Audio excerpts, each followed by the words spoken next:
अंग्रेजी में बोलने का साहस। देखिए, ये सिर्फ एक भाषा सीखने की बात नहीं है। ये तो अपने अंदर के डर पर जीत पाने का एक सफर है। तो चलिए इस सफर को साथ मिलकर समझते हैं। नमस्ते। तो आज ना मैं एक टीचर की तरह बात नहीं करने वाला, बल्कि एक दोस्त की तरह। एक ऐसा दोस्त जिसने बिल्कुल वही डर महसूस किया है, वही मुश्किलें झेली हैं जिनसे हम में से कई लोग गुजरते हैं। ये कोई किताबी कहानी नहीं है, ये मेरे अपने सफर की हकीकत है। तो देखिए, हर सफर की एक शुरुआत होती है ना। और मेरा सफर वो शुरू हुआ डर की पहली आवाज के साथ। मैं एक छोटे से शांत गांव में पला बड़ा। वहां अंग्रेजी सिर्फ किताबों में ही थी, असल जिंदगी में जुबान पर नहीं। स्कूल में हमें ग्रामर के नियम तो रटा दिए गए, पर कभी वो हिम्मत नहीं दी गई कि हम बोल पाएं। और मेरे मन में तो बस एक ही डर बैठ गया था कि अगर मैंने बोला और कोई गलती कर दी तो लोग हंसेंगे। लेकिन फिर धीरे धीरे एक बहुत जरूरी बात समझ में आई कि डर असल में वहीं खत्म हो जाता है जहां से हमारी कोशिश शुरू होती है। ये बिल्कुल एक अदृश्य दीवार की तरह है। जब तक हम उसे तोड़ने के लिए पहला कदम नहीं उठाते ना, तब तक वो डर हमें बहुत बहुत बड़ा लगता है। तो बस मेरी कोशिश की शुरुआत भी कुछ ऐसी ही हुई, सिर्फ एक सवाल से और फिर एक फैसले से। एक दिन मैंने बस यूं ही खुद से पूछा, अगर आज नहीं तो फिर कब? सवाल सुनने में कितना सीधा साधा लगता है ना, पर इसका जवाब उसने सब कुछ बदल दिया। बस उसी दिन मैंने ठान लिया कि अब और नहीं, अब इस चुप्पी को अपनी कमजोरी नहीं बनने देना है।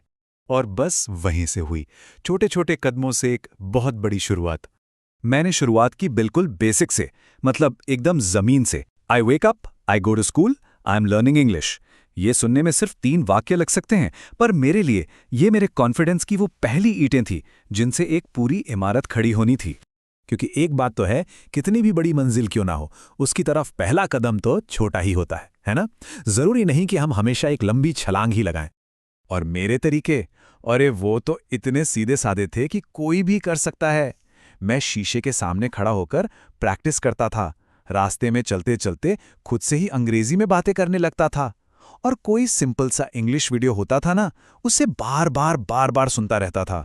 कुछ फैंसी नहीं, कोई महंगा कोर्स नहीं, बस हर रोज की एक छोटी सी ईमानदार कोशिश। और पता है, सबसे बड़ा बदलाव कब आया? जब मुझे ये समझ आया कि परफेक्ट बनने की जिद छोड़नी होगी और बेहतर बनने की आदत डालनी होगी। मेरा गोल ये नहीं था कि मैं पहले दिन ही सब कुछ एकदम सही करूं, नहीं। मेरा लक्ष्य बस इतना था कि मैं आज अपने कल से बस थोड़ा सा, जरा सा बेहतर हो जाऊं।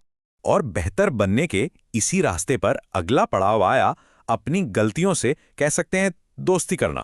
तो जब मैंने हिम्मत करके दूसरों से बात करना शुरू किया तो गलतियां हुई।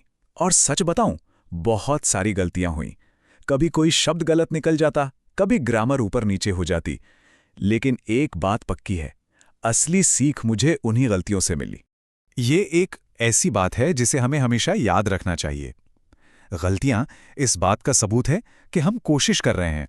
जरा सोचिए, अगर हमसे कोई गलती हो ही नहीं रही, तो इसका सीधा सा मतलब ये भी तो हो सकता है कि हम अपनी जगह से हिले ही नहीं है, कि हम कुछ नया ट्राई ही नहीं कर रहे हैं। मैं तो बस खुद को यही याद दिलाता रहता था कि भाई, आज जो भी एक्सपर्ट है वो कभी ना कभी तो बिगिनर था ही। जो लोग आज फर्राटेदार अंग्रेजी बोलते हैं ना, यकीन मानिए, वो भी कभी हमारी ही तरह थे। वो भी अटकते थे, वो भी बोलने से घबराते थे। और जब हम लगातार कोशिश करते रहते हैं ना, तो धैर्य का एक बहुत मीठा फल मिलता है, और वो है आत्मविश्वास। देखिए, किसी भी भाषा को सीखना ये बिल्कुल एक पौधा उगाने जैसा है। ऐसा नहीं हो सकता कि आज बीज बोया और कल फल मिल जाएगा। नहीं, उसे रोज थोड़ा थोड़ा पानी देना पड़ता है, उसका ध्यान रखना पड़ता है। अगर इस तरह से सोचें तो जो सीखने का फैसला था वो था बीज बोना, जो रोज की प्रैक्टिस है वो है उसे पानी देना, और फिर जब वो पहली छोटी सी कोंपल फूटती है ना, वही तो है हमारा बढ़ता हुआ आत्मविश्वास। इस बात को गांठ बांध लीजिए, आज की प्रैक्टिस ही कल का कॉन्फिडेंस बनती है। ये एक सीधा सिंपल सा नियम है, इसमें कोई शॉर्टकट है ही नहीं। और अब आते हैं सबसे सबसे जरूरी बात पर। हमारा असली मुकाबला किसी और से नहीं, खुद से है। अक्सर क्या होता है, हम दूसरों को देखते हैं, अरे वाह वो कितनी अच्छी अंग्रेजी बोल रहा है, और बस हम तुलना करने लगते हैं। और इस तुलना से क्या मिलता है? डर। लेकिन जिस पल हम अपना ध्यान दूसरों से हटाकर सिर्फ खुद पर ले आते हैं, अपनी छोटी छोटी प्रोग्रेस पर, बस वहीं से आत्मविश्वास मिलना शुरू हो जाता है। तो आखिर में अगर 3 बातें हैं जो हमें याद रखनी है, तो वो ये हैं। पहली, बोलते रहिए, चाहे कितना भी अटके पर बोलिए। दूसरी, सीखते रहिए, हर दिन, बस थोड़ा सा। और तीसरी और सबसे जरूरी, खुद पर यकीन रखिए। क्योंकि याद रखिए, हमारा कंपटीशन किसी और के साथ है ही नहीं। हमारा कंपटीशन है सिर्फ और सिर्फ हमारे बीते हुए कल से। तो सवाल ये नहीं है कि दूसरे लोग कहाँ पहुंच गए। असली सवाल तो ये है कि क्या हम आज अपने कल से एक शब्द, सिर्फ एक शब्द, ज्यादा सीखने के लिए तैयार हैं?